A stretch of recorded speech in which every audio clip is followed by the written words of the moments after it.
Which players get a boost in daily lineup leagues? Find out next on Fantasy Baseball Today in 5.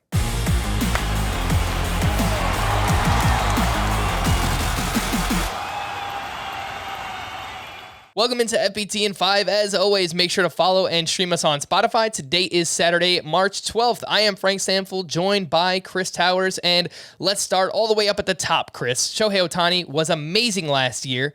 However, in this format, he may be worth the number 1 overall pick. What say you?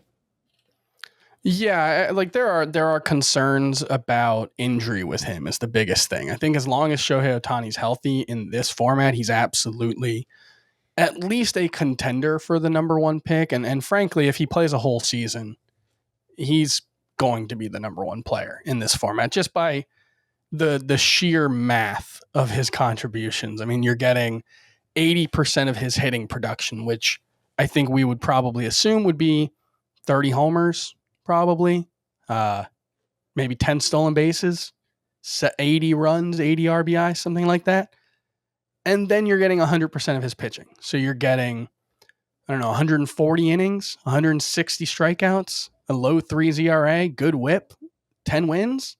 Like, it's just really hard to get away from this. This is just kind of highlights how valuable he is in fantasy and also in real life. Like, the fact that you get all of that from one roster spot is just incredibly valuable. That it basically gives you an extra roster spot. That's so valuable that, yeah, I think the only argument against Shohei Ohtani as the number 1 pick in a daily lineups or daily transactions league is just the added risk of being a pitcher and a hitter or, a base runner as well. So that I think he has a higher baseline level of injury risk than any position player, but I think on the whole, he's worth the number 1 pick. As somebody who had Shohei Ohtani in multiple weekly lineup leagues last year, where I couldn't reap the benefits of both his hitting and his pitching, it was incredibly, incredibly frustrating, and I wish I could have. So if you play in a daily lineup league where you can get both of those, the hitting and the pitching stats from Ohtani, I think he's worth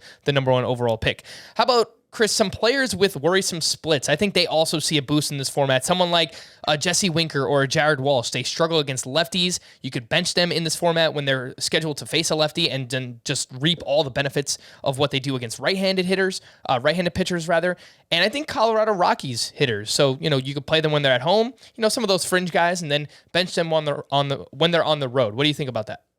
Yeah, I think the platoon split guys are the ones to focus on from just an individual standpoint. I mean, Jared Walsh had a very good season last year, hit over 30 homers, had a 98 RBI in 144 games. 29 homers. He was the 3rd worst player among qualifiers against left-handed pitching. I mean, that's pretty remarkable for a guy who, on the whole, had a 127 weighted runs created plus. Against lefties, it was 48. So he absolutely crushed righties, an OPS right around 1,000. And he was pretty much worthless against lefties. You got 9 home runs, and that was basically it. And I'm not sure I would count on 9 home runs. You've also got someone like Austin Meadows, who potentially loses playing time against lefties. You've got Michael Conforto. It's mostly left-handed hitters. Brandon Lau's another one. These are all guys who...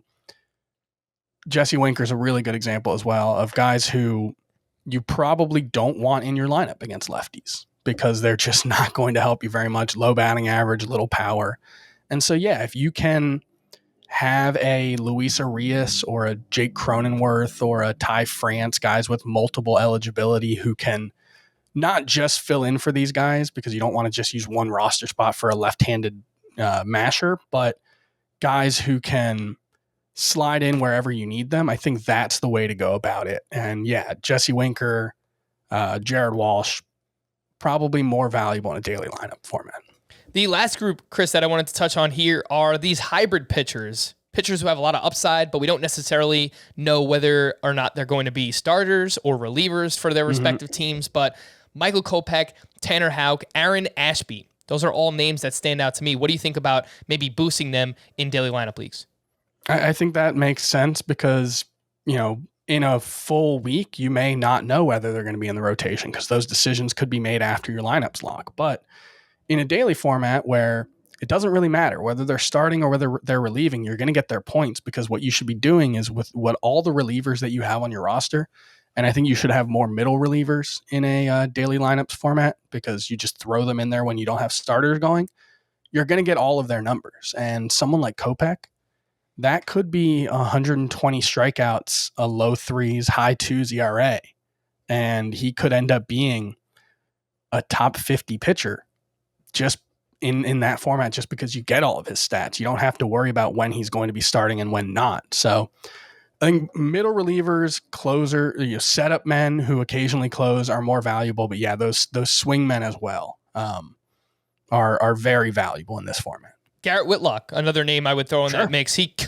His range of possibilities is the closer for the Red Sox to maybe even being one of their best starting pitchers. For more extensive fantasy baseball coverage, listen to the Fantasy Baseball Today podcast on Spotify, Apple Podcasts, Stitcher, your smart speakers, or anywhere else podcasts are found. And thanks for listening to Fantasy Baseball Today in 5. We'll be back again on Monday morning.